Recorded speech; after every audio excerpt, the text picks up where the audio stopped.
जितना बचा है उसको सार्थक करना है। और उसी सार्थकता करने के लिए आचार्य महाराज हमें यहां जीव का स्वरूप बता रहे हैं। वास्तविक जीव का स्वरूप क्या है ये आज तक मैंने समझा नहीं, जाना नहीं, पहचाना नहीं, इसलिए मैं दुखी हूं, कष्टी हूं, आकुल हूं, व्याकुल हूं। तो आचार्य भगवंतों ने आज चर्चा करेंगे। कल उत्थानिका कही थी, आगे 12 गाथाओं में क्या क्या कहने वाले हैं ये कहा था। आज आचार्य भगवान कहते हैं, अथ यदि निश्चयेन रागादि रूपो जीव न भवति तर्हि कथं भूतः शुद्ध जीव उपादेय स्वरूप इति आह। पूर्व गाथा में कहा है कि रागादि जीव का स्वरूप नहीं है, तब शुद्ध जीव कैसे है और वह उपादेय रूप किस रूप से है, यह बताने का पुरुषार्थ आचार्य महाराज इस गाथा में कह रहे हैं। आचार्य कुंद की लोकप्रिय गाथा, सबसे पॉपुलर गाथा ये, उनको बहुत प्यारी लगती थी। आपको गुलाब जामुन प्यारा लगता है जैसे, इसलिए भगवंतों ने सभी ग्रंथों में जैसी की तैसी गाथा उठाकर रखी है। 7 ग्रंथों में मैंने आज तक पढ़ी है, और भी ग्रंथों में मिल सकती है। भविष्य में मैं अध्ययन करूंगा तो मुझे और भी मिलेगी। तो उस गाथा का अध्ययन करते, बहुत सुंदर गाथा है। मैं तो कहता हूं समय सार का हृदय, समय सार की धड़कन, समय सार का प्राण, समय सार का श्वास और कुंद का विश्वास इस गाथा में समझ लेते, गाथा का उच्चारण कर लेते। अरसम अरसम रूवम रूवम गंधम गंधम अरसम रूवम गंधम अरसम रूवम गंधम अवत्तम अवत्तम अवत्तम चेदना चेदना गुणम गुणम सद्दम सद्दम चेदना गुणम सद्दम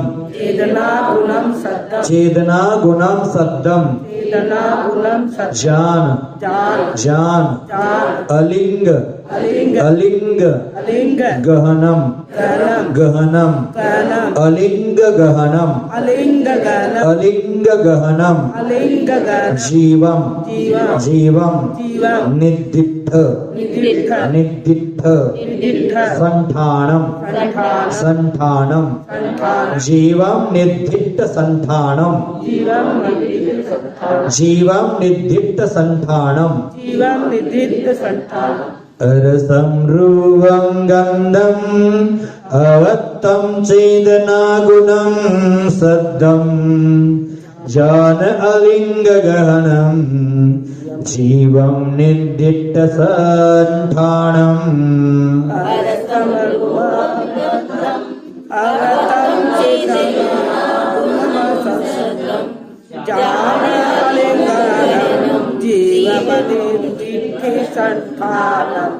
और एक बार, अरसम रूवम गंधम अवत्तम चेदना गुणम सद्दम जान अलिंग गहनम जीवम निदित्त संठानम। अरसम रूवम गंधम अवत्तम चेदना गुणम सद्दम जान अलिंग गहनम जीवम निदित्त संठानम। देखो कितना सुंदर व्याख्यान कर रहे हैं आचार्य महाराज। शुद्ध जीव का स्वरूप क्या है और वो कैसे उपादेय भूत है, इसका व्याख्यान कर रहे हैं। पहला शब्द का जीव का स्वरूप अरस स्वरूपी है। अरसम अरस स्वरूपी है। हमें मीठा लगता है, खट्टा लगता है, कड़वा लगता है, कसायला लगता है, चरपरा लगता है, ये किसको लग रहा है? ये तो इंद्रिय का विषय है, जिह्वा इंद्रिय का विषय है। लेकिन जीव कैसे है? अरस स्वरूपी है। पीछे कहा है कि मैं कैसा हूं? अरस स्वरूपी हूं। पुनः अरूपम, मेरा कोई रूप नहीं है, मेरा कोई वर्ण नहीं है, कलर नहीं है। अरूपी हूं मैं अरूप हूं, कोई रूप नहीं है। अगंधम, मेरा गंध भी नहीं है। गंध घ्राणेन्द्रिय का विषय है। माने पुद्गल के जो पुद्गल के रस, रूप, गंध, वर्ण, स्पर्श, ये स्वरूप है, ये मेरा नहीं है, वो तो पुद्गल का स्वरूप है, समझ लेना। अवत्तम, पुनः मैं कैसे हूं? अव्यक्त। अव्यक्त का अर्थ यहां लगाना, अव्यक्त माने दिखने योग्य नहीं, ऐसा नहीं लगाना, ऐसा नहीं लगाना। अव्यक्त का अर्थ यहां लगाना मैं सूक्ष्म हूं। अव्यक्त माने मैं व्यक्त प्रकट कर सकता हूं, अनुभव के द्वारा मैं देख सकता हूं, जान सकता हूं। या अव्यक्त का अर्थ सूक्ष्म लगाना, मैं सूक्ष्म हूं। और क्या हूं? चेतना गुणम असद्धम। सद्धम का अर्थ क्या लगाना है? शब्द। मैं कैसा हूं? चेतना गुण से युक्त हूं और अशब्द स्वरूपी हूं। शब्द मेरा स्वरूप नहीं है। मेरे मुखारविंद से जो शब्द आपके कानों तक पहुंच रहे हैं वो मेरा स्वरूप। शब्द तो पुद्गल का स्वरूप है। वो पुद्गल की वर्गनाएं जब स्कंद रूप से मेरे मुख से बाहर निकल रही है, आपके कर्ण तक पहुंच रही है, वो पुद्गल है, वो मेरा स्वरूप नहीं है। शब्द मेरा स्वरूप नहीं है क्या? फिर भी शब्द, कुछ गलत शब्द कोई बोलता है तो हमें दुख क्यों होता है? कोई गाली गलौज करता है तो हमें दुख क्यों होता है? शब्द मेरा स्वरूप ही नहीं है। शब्द तो पुद्गल का स्वरूप है। उस पुद्गल के स्वरूप को मैंने अपना मान लिया, इसलिए दूसरे की गाली युक्त शब्द हमें खराब लगते हैं और प्यार भरे शब्द हमें अच्छे लगने लगते हैं।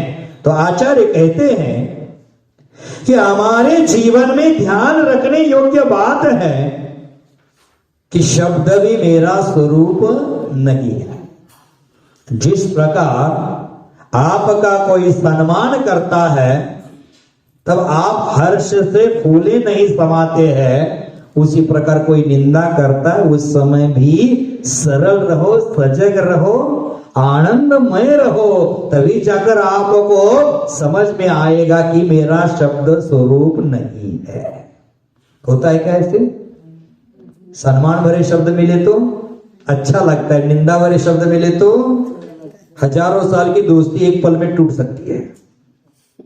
कांटे जैसे चुभते हैं अशुभ शब्द। ऐसा नहीं है कि हमारे जीवन की राह में हमेशा सम्मान के फूल बिछाए मिलेंगे। कभी कभी कांटों के राहों पर भी चलना पड़ेगा। उस समय में भी संतुष्ट रहो, प्रसन्न रहो, आनंदित रहो। उस समय निर्णय करो कि मेरा स्पर्श शब्द स्वरूप नहीं है, ये तो पुद्गल का स्वरूप है। उसको मैंने मेरा क्यों माना है और मेरा मानकर मैं दुखी क्यों हो रहा हूं? मैं चेतना गुण वाला, चेतना का मतलब ज्ञान दर्शन स्वरूपी हूं। और कैसा हो? ज्ञान अलिंग गहनम, माने लिंग के द्वारा ग्रहण करने योग्य मैं नहीं हूं। ना मैं स्त्री हूं, ना नपुंसक हूं, ना पुरुष हूं। मैं कौन हूं? मैं तो ज्ञान दर्शन चेतना मैं आत्मा हूं। स्त्री पुरुष बहिरंग व्यवहार को समझने के लिए, व्यवहार को चलाने के लिए ये स्त्री है, ये पुरुष है, शरीर के चिन्हों के माध्यम से स्त्री पुरुष का निर्णय किया गया है। लेकिन आत्मा चिन्ह रहित है। हम पूजा करते हैं ना, तो पूजा करते समय पूजा लिखी है माने किसी कवि ने, तो वहां वो पुल्लिंग शब्द का उच्चारण करके लिख रहा है। किसी महिला ने लिखी है तो स्त्रीलिंग शब्द का उच्चारण करके लिख रहा है। लेकिन पुरुष ने लिखी हुई पूजा महिला जब बोलती है तो वह लिंग बदल रही है। क्यों भाई? तुझे तो पता होना चाहिए कि मैं लिंग रहित हूं, ना मैं स्त्री हूं, ना पुरुष हूं, ना नपुंसक हूं। वह चेंज करने की क्या आवश्यकता है? आजकल लोग है ना बहुत होशियार बन जाते हैं घुसपैठ करने के लिए, घुसपैठ कर देते हैं। जैसे विनय पाठ जी में शब्द आता है मंगल नाथु राम यह, हम क्या बोलते हैं? क्या बोलते बताओ? नहीं, और कुछ छोड़ देते वहां, नाथुराम शब्द बदल देते हैं, मंगल हमारी भावना करते थे। ठीक है ना, मंगल नाथुराम, यह माने जो कवि का नाम है उसको छुपा रहे हैं, ये भी जिनवानी का अवर्णवाद हो जाएगा। आचार्य भगवंतों ने अवर्णवाद का व्याख्यान करते हुए कहा है, शुद्ध संग धर्म देवावर्णवादो दर्शनमो वश्य। आचार्यों का नाम छिपाना दर्शन अवर्णवाद है और दर्शन मोनीय कर्म के बंध का कारण है। जिन गुरुओं से हम सीखे हैं उन गुरुओं का नाम कभी नहीं छुपाना चाहिए। यहां शास्त्र के प्रारंभ में मैं रोज कहता हूं, आचार्य कुंद कुंद मुनिराज ग्रंथ समय सार ग्रंथ राज के माध्यम से कह रहे हैं। अगर मैं कह रहा हूं तो ये जिनवाने का अवर्णवाद होता, कुंद कुंद आचार्य का अपमान हो जाता और मुझे दर्शन मोहनीय कर्म के बंध का निमित्त बनता। तो हम जिनवाने में कितने अक्षर चेंज कर रहे हैं, अपना जोड़ देते हैं कहीं कहीं गलती से। ये चोरी है भाई, ये चोरी मत कर देना, जैसा लिखा है वैसा बोलना। अगर आपको अपना नाम जोड़ने का इतना ही शौक हो तो अपनी लेखनी से कुछ लिखना, लेकिन लिखते समय ध्यान रखना कि जिनवाने के विपरीत मत लिखना। और जिनवाने के विपरीत अज का अर्थ बकरा करोगे तो दुर्गति जाना पड़ेगा। अगर लिखने का सामर्थ्य हो तो लिख लेना। मैं कहता हूं ध्यान से सुन लेना, अपने जीवन में 100 किताबें जरूर लिख लेना, उसके बिना मरना ही नहीं है। ऐसे आंख फाड़ कर देखना मत, लिखना जरूर लिखना। अपने जीवन में 100 किताबें लिखना जरूर। अगर लिख नहीं सकते तो ऐसा कार्य कर देना कि अपने जीवन पर दूसरा कोई 100 किताब लिख सके, ऐसा कार्य करके बचा। अब ऐसा हम लिखने का सामर्थ्य नहीं है तो ऐसा कार्य करके कि हमारे जीवनी में दूसरा कोई कवि हो, लेखक हो, राइटर हो, वो क्या करे, हमारी जीवनी पर कोई 10 किताब लिख सके, ऐसा कार्य करो। हम ऐसा कार्य करते हैं क्या? नहीं कर रहे हैं। तो यहां हमें ध्यान रखना चाहिए, लिंग बदलने का कोई आवश्यकता नहीं है। उस समय यह याद करना, मैं अलिंग गहनम, मैं अलिंग स्वरूपी हूं, मुझे पहचानने का कोई चिन्ह नहीं है। और कैसा? अनिर्दिष्ट संस्थानम, मेरा निश्चित कोई संस्थान नहीं है। कौन सा संस्थान? संस्थान 6 होते हैं, नहीं तो आप बाहर के संस्थान लगा दोगे। पुष्पांजलि संस्थान, चिदंबरम संस्थान, आर्यंत मंडल, महावीर मंडल, सुप्रभात मंडल, पारस मंडल, ये संस्थान नहीं है। यह संस्थान अपना समचतुर संस्थान, न्याग्रत परिमंडल संस्थान, कुब्जक संस्थान, हुंडक संस्थान आदि संस्थान है, वो मेरा नहीं है। इसका मतलब मेरा कोई आकार निश्चित नहीं है। भगवान का संस्थान होता है, वो समचतुर संस्थान होता है। जिनका समचतुर संस्थान है वही मोक्ष जा रहे हैं, जाते थे, जाएंगे। हमारा संस्थान कुब्जक संस्थान ऐसे झुककर चल रहा है, हुंडक संस्थान, वमन संस्थान छोटा है, माने नाभि केंद्र में होना चाहिए। किन्हीं लोगों का शरीर है नाभि के नीचे बड़ा है, ऊपर छोटा है। किन्हीं लोगों का नाभि के ऊपर बड़ा है, नीचे छोटा है। किसी का हाथ इधर का बड़ा है, इधर का छोटा है, इधर का मोटा है, इधर का पतला है। ये समचतुर संस्थान नहीं है, हमारा हीन संस्थान आज पंचम काल में। भगवान का शरीर होता है, जब प्रतिष्ठाचार्य होते, प्रतिष्ठा करने के पहले भगवान के शरीर के अंगों पांगों का निरीक्षण करते हैं। वो सम होना चाहिए, वो विषम नहीं होते। वही प्रतिमा रिजेक्ट हो जाती है अगर विषम हो तो। आज प्रतिष्ठाचार्यों को उसका ज्ञान होना आवश्यक है। जो प्रतिष्ठा में समय दे रहे आचार्य, उनको भी वह ज्ञान होना आवश्यक है। कौन से ताल में प्रतिमा है? ताल माने प्रमाण, कौन से प्रमाण में प्रतिमा है। हम ऐसे उठते हैं, प्रतिमाएं विराजमान करते, हजारों प्रतिमाएं विराजमान कर रहे हैं, उसमें ना अतिशय दिख रहा है ना कुछ दिख रहा है, क्योंकि उसका परीक्षण हम ठीक से नहीं कर पाए, संस्कार विधि ठीक से नहीं कर पाए, इसलिए आज अतिशय कम होते जा रहे हैं। आज मंदिरों में पूजा करने वाले पुजारी अपनी शुद्धता का ध्यान नहीं रख पा रहे हैं, इसलिए अतिशय कम होते जा रहे हैं। भगवान के चरणों का स्पर्श तो करो, लेकिन भगवान के चरणों में माथा मत घिसाओ। मैंने लोगों को देखा है, हमारे यहां भगवान पार्श्वनाथ जी विराजमान है, लगभग 202 साल होने आ गए, है ना, 202 साल होने आ गए। ये प्राचीन प्रतिमाएं, इसकी महिमा अचिंत्य है, महिमा अपरंपार है। वो आगे आने वाली पीढ़ी को भी उस महिमा का दर्शन कराना है। तो हमने समाज के द्वारा निर्णय ले लिया, जिस व्यक्ति के अष्टमूल गुण का पालन है वही भगवान का अभिषेक करेगा, अन्य कोई नहीं करेगा। अच्छी बात है, ऐसा ही होना चाहिए। भगवान का अभिषेक करने के लिए अष्टमूल गुण की योग्यता होना ही चाहिए, उसमें कोई दो राय नहीं है, होना चाहिए। लेकिन ये भी एक नियम बनाओगे तो अच्छा रहेगा, भगवान को जो छुएगा वही भी अष्टमूल गुण का पालक हो तो ही छुएगा, नहीं तो घिस घिस कर उसको शरण कराओगे। आपके हाथ की अंगूठी होती है और अंगूठी के साथ उसको घिस रहे हैं, उस अंगूठी के घर्षण से प्रतिमा का टुकड़ा भी निकल सकता है, निकलता है कि नहीं निकल सकता। तो हम प्रतिमा का क्षरण करने में निमित्त बन जाएंगे। आगे आने वाली पीढ़ी को हम ऐसी इतरा के प्रतिमा के दर्शन से वंचित रखने की हमें नहीं रखना है, हमें ध्यान देना है। भगवान को अगर छूना है तो छू लेना, लेकिन बस ज्यादा नहीं। कोई लोगों को मैंने देखा भी है, यहाँ आपके मंदिर में भी देखा है, कुछ लोग हैं भगवान को छूते नहीं, मात्र पैर तक हाथ लेकर जाते, माथे पर लगाते। भावना ये सबसे बड़ी होती है, भावना सबसे बड़ी होती है, भावना ही भाव का अंत करती है। आप उस पर माथा घिसने से, हाथ घिसने से, कोई लोग अंगूठी में पावर लेते हैं भगवान का। आप पागल को नहीं, पता नहीं चलता, अंगूठी उल्टे हाथ से घिसते भगवान पर। भगवान क्या पॉलिश मशीन है क्या? भगवान क्या कसौटी का पाषाण है क्या? आप उस पर घिसकर अपने सोने की परीक्षा कर रहे हो? ध्यान रखना आवश्यक है पुरुष लोगों को ये चीज।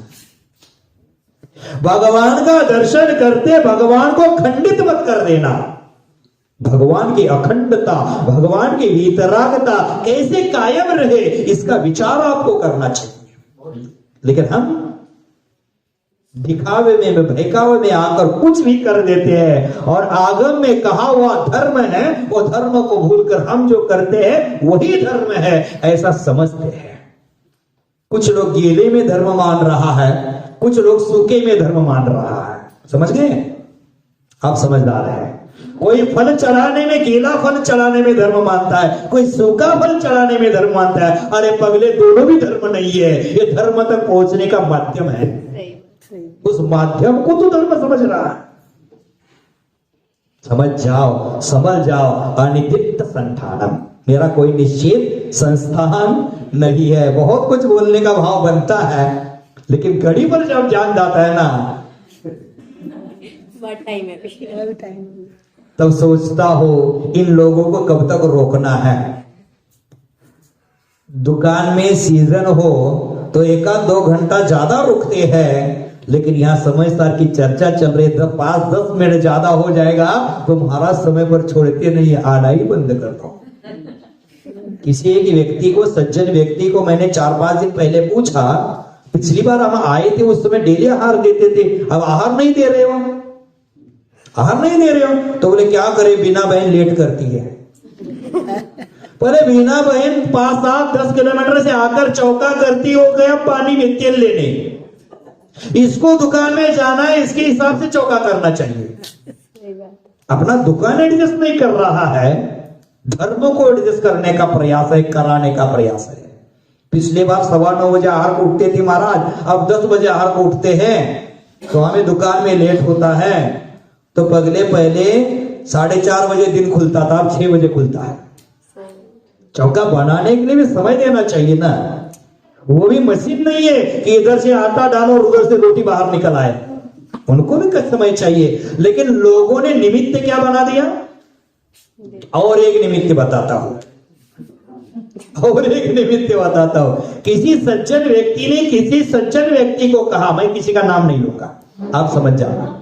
समाज के व्यवस्थापकों को किसी ने बोला कि समय सार की बहुत क्लास अच्छी चलती है, महाराज जी को रुकवा लेना, ये चतुर्मास बेलगच्चा में जरूर कर लेना, यहाँ का ईट समय सारा बोलना शुरू कर देगा, यहाँ समय सार चतुर्मास करा लेना।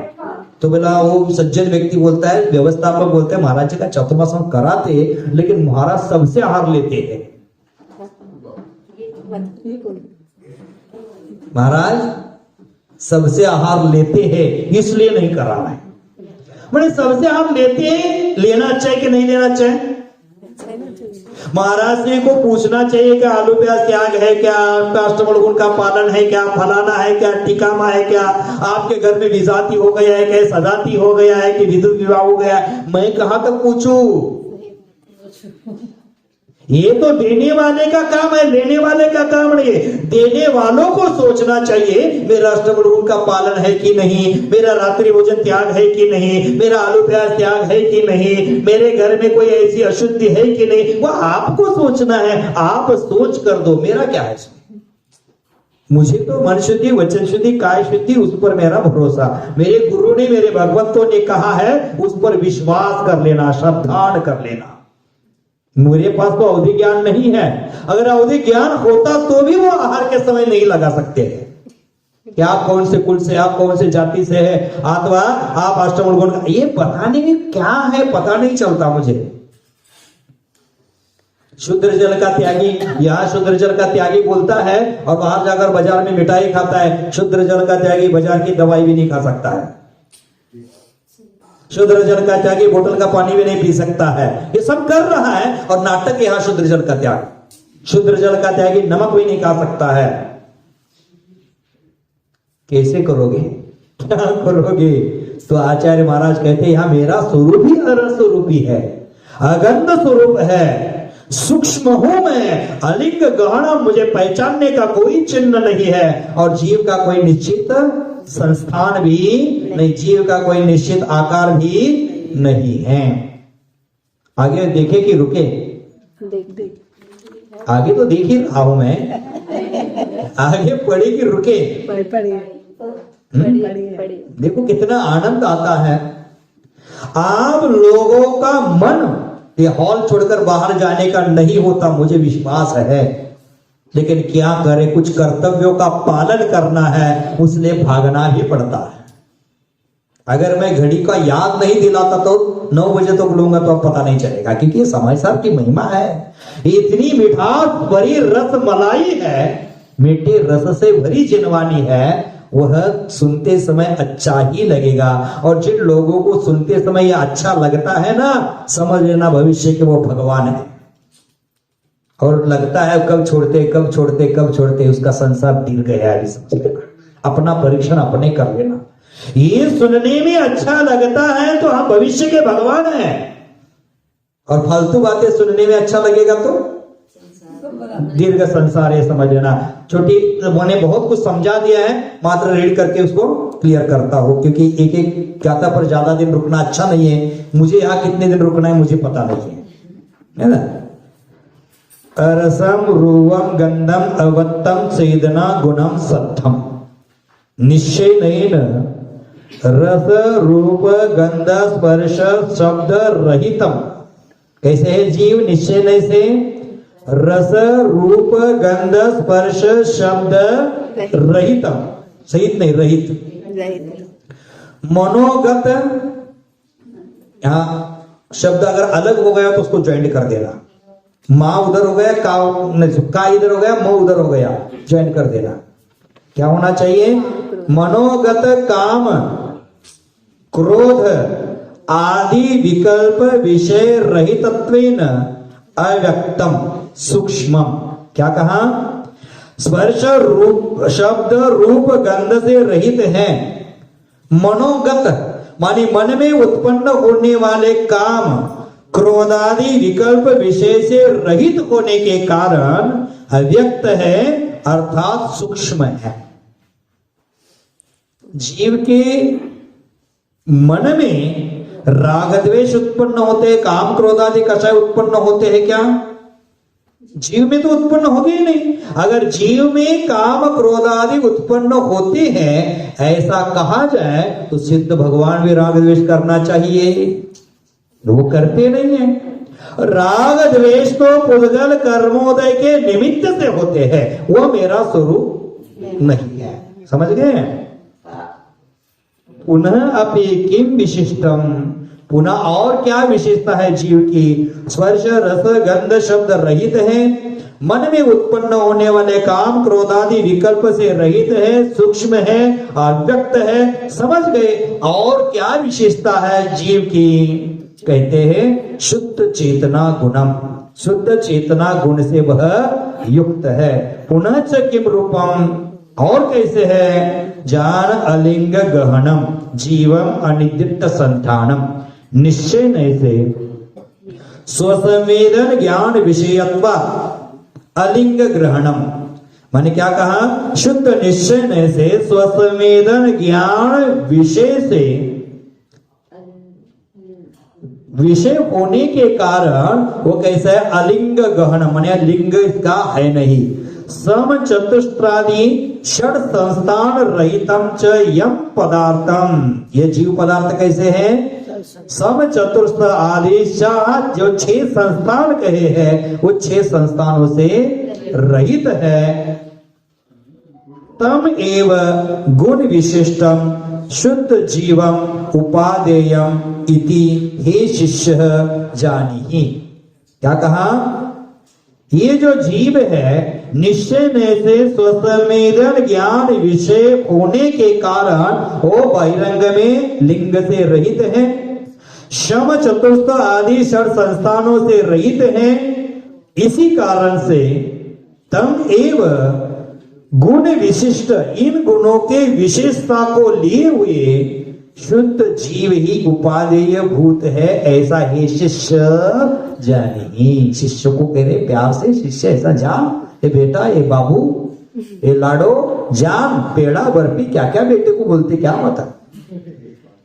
अगर नहीं बनेगा, अगर हे शिष्य जानी, हे भद्र जानी, हे भव्यात्मन जानी, हे हंसात्मन जानी, समझ के समझेगा नहीं तो हे मूढ़ात्मन, हे पापी आत्मन, हे मूर्खात्मन। माने माँ प्यार से समझाती, बेटा समझ नहीं पाए तो तब पड़ेगी। उसी प्रकार आचार्य महाराज क्या कहते हैं? प्यार से समझा रहे, हे शिष्य ऐसा है जान, अगर तू पुनः आड़ा टेढ़ा चलेगा तो पुनः मैं मूढ़ात्मन कहने में हिचकिचाऊंगा नहीं। देख लेना, ध्यान से सुन लेना। जिन बच्चों को मां की डांट, शिष्यों को गुरु की डांट और सोने को पिटाई नहीं होती, वो कभी अलंकार नहीं बनता है। माने आदर्श अलंकार बनना है तो माँ बाप की डांट आवश्यक, गुरु की डांट आवश्यक और सोने को पिटाई आवश्यक, तभी जाकर वह अलंकार बनता है, नहीं तो अलंकार नहीं बनेगा। शिष्य और शिष्य को डांट होना आवश्यक होता है।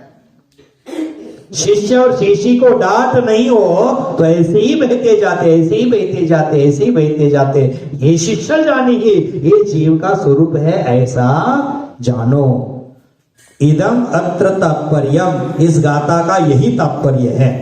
आगे शुद्ध निश्चयेन सर्व पुद्गल द्रव्य संबंधी वर्णादि गुण शब्दादि पर्याय रहित सर्व द्रव्येन्द्रिय भावेन्द्रिय मनोगत रागादि विकल्प विषयो धर्म अधर्म आकाश काल द्रव्य शेष जीवांतर भिन्न अनंत ज्ञान दर्शन सुख वीर्य यह स एव शुद्धात्मा। यहां तक देख लेते, बहुत लंबा चौड़ा है। क्या कहा? शुद्ध निश्चय नहीं से सर्व पुद्गल द्रव्य संबंधी वर्णादि, वर्णादि माने स्पर्श रस गंध वर्ण लगा लेना, और स्पर्श रस गंध वर्ण है और पुद्गल का शब्दादि पर्याय है। उस पर्याय से क्या है? रहित है। जीव निश्चय नय से पुद्गल द्रव्य संबंधी स्पर्श रस गंध वर्ण और शब्दादि पर्याय से रहित है। और कैसे हैं? सर्व द्रव्येंद्रिय भावेंद्रिय मनोगत रागादि विकल्प विषयो हो, माने सर्व द्रव्येंद्रिय, द्रव्येंद्रिय किसको कहा? सॉरी बताओ बहन ना द्रव्येंद्रिय और भावेंद्रिय, ये माने आंख है हमारी, ये द्रव्येंद्रिय हो गई, और उसके अंतरंग में जो है हिस्सा उसको भावेंद्रिय कहते हैं। ये समझ लेना, द्रव्येंद्रिय और भावेंद्रिय। द्रव्येंद्रिय भावेंद्रियों से रहित, उनके रागादि विकल्प से रहित, अथवा इंद्रिय अनिंद्रिय समझोगे तो इंद्रिय कहते हैं 5 इंद्रिय को, स्पर्श रस गंध, स्पर्श इंद्रिय, रसनेन्द्रिय, घ्राणेन्द्रिय आदि, और भावेंद्रिय अनिंद्रिय कहते मन को। माने इंद्रिय 5 इंद्रिय और मन में जो रागादि विकल्प हो रहे हैं उन विषयों से मेरा स्वरूप रहित है। और धर्म अधर्म आकाश काल द्रव्य शेष जीवांतर भिन्न, माने धर्म द्रव्य अधर्म द्रव्य आकाश द्रव्य काल द्रव्य से भी भिन्न हूं मैं, वो भी मेरा स्वरूप नहीं है। और उससे क्या? जीवांतरे भिन्न, माने जीव है, वो जीव का स्वरूप, मेरे जीव का स्वरूप राग द्वेष से रहित है, आपके जीव का स्वरूप राग द्वेष से रहित है। फिर ऐसा नहीं कि आपका जीव मेरा है और मेरा जीव आपका है, भिन्न जीवांतरे अपि, माने अन्य जीवों की अपेक्षा भी तेरा जीव भिन्न है। ना मेरा बेटा है, ना पत्नी है, ना पति है, ना माँ है, ना बाप है, वो तो अन्य जीव है ना, परगत तत्व है। पंच परमेष्टि भी परगत तत्व है मेरी अपेक्षा से, निषुद्ध निश्चय नय से, वो भी मेरे नहीं, आर्यंत भी मेरे नहीं, सिद्ध भी मेरे नहीं, आचार्य भी मेरे नहीं, उपाध्याय भी मेरे नहीं, और साधु भी मेरे नहीं है। शुद्ध निश्चय नय की अपेक्षा, व्यवहार नय की अपेक्षा सब मेरे ही है। समझ गए? भिन्न द्रव्य भिन्न जीवांतरे अपि, जीवांतरे भिन्नो अनंत दर्शन सुख वीर्यश्च यह सह एव शुद्धात्मा। अन्य जीवों की अपेक्षा मेरे अनंत चतुष्टय मुझ में है, उनके अनंत चतुष्टय उसमें है। स्व चतुष्टय और पर चतुष्टय को समझना आवश्यक है। स्व चतुष्टय मेरे मुझ में है और उसके उसमें है, उसके चतुष्टय मुझ में ले आएंगे, मेरे चतुष्टय उसमें नहीं जाने वाले। समझ गए? पुनः समस्त पदार्थ सर्व देश सर्व काल ब्राह्मण क्षत्रियादि नाना वर्ण भेद भिन्न जन समस्त मनो वचन काय व्यापारेषु दुर्लभ स एव अपूर्व सच एव उपादे इति मत्वा निर्विकल्प निर्मोह निरंजन निशुद्ध आत्मा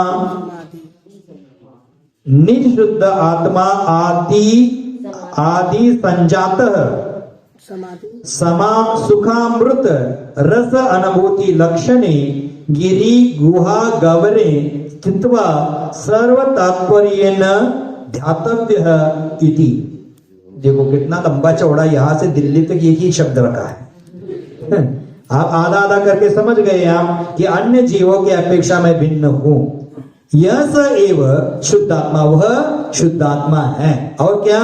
समस्त पदार्थ सर्व देश सर्व काल सर्व ब्राह्मण आदि क्षत्रिय आदि नाना प्रकार के वर्ण से भेद भिन्न, नाना प्रकार के भेद दिखते हैं, ब्राह्मण क्षत्रिय वैश्य आदि आदि भेद दिखते हैं, उससे भी मैं क्या हूं? भिन्न हूं। देख लेना आप कौन से कुल में जब उत्पन्न हो गए हैं, कौन से कुल में उत्पन्न हो गए हैं? जैन कुल में, लेकिन आत्मा का वो कुल नहीं है। ब्राह्मण आत्मा का कुल नहीं है, क्षत्रिय आत्मा का कुल नहीं है, वैश्य आत्मा का कुल नहीं है। हमारा कुल कौन सा है?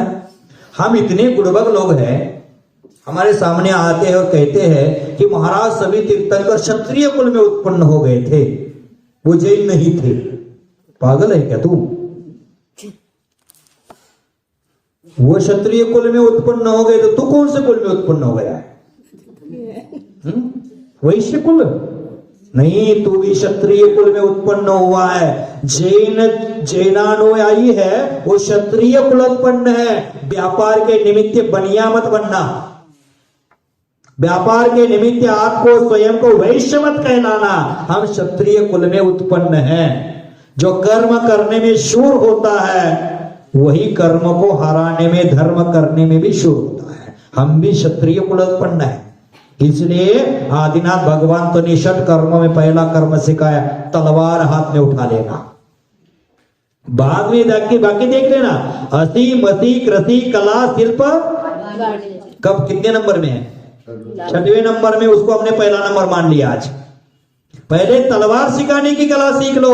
स्वयं पर संकट आता है, धर्म पर संकट आता है तो तलवार हाथ में उठाने में हिचकिचाना मत। धर्म पर संकट आता है तो एक हाथ में माला लेना, एक हाथ में भाला लेना, हिचकिचाना मत।